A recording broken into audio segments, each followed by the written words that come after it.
কৃষ্ণ জয় রাধা গোবিন্দ। শুভ সকাল বন্ধুরা। সর্ষের তেল,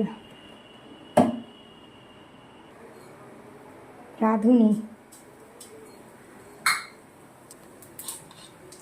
টমেটো, ধনের গুঁড়ো, জিরে গুঁড়ো, একটু কেশরি মেথি পাতা, নুন, হলুদ,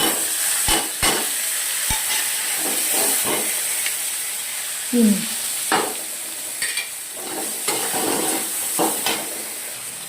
একটু হিং, তেজপাতা,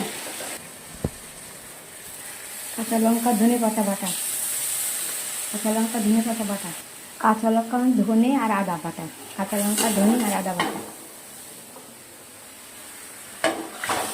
এবারে কাঁচা সোনা মুগের ডাল আলু দিয়ে সেদ্ধ করে রেখে দিয়েছিলাম, দিয়ে দিলাম। কাঁচা সোনা মুগ ডাল আলু দিয়ে সেদ্ধ করে রেখেছিলাম, সেটা এখন ঢেলে দিলাম। এবার একটু ভাজা মশলা আর একটু গরম মশলা দিলাম, খুবই কম হয়ে গেছে। এবার নামিয়ে দেবো। হয়ে গেছে আমার সোনা মুগের কাঁচা ডাল, কাঁচা সোনা মুগের ডাল আলু দিয়ে।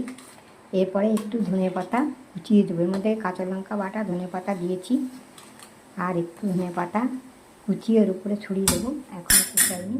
হয়ে গেছে আমার সোনা মুগের কাঁচা সোনা মুগের ডালের রেসিপি। এটা খেতে খুবই দারুণ হয় গরমের মধ্যে। হরে কৃষ্ণ জয় রাধে গোবিন্দ। আর শরীরটা ভালো নয়, তেমন কিছু করবো না, এই সোনামণিকের খাবার। চলো একটু আলু ভাজা করবো আর কিছু। হরে কৃষ্ণ জয় রাধে গোবিন্দ।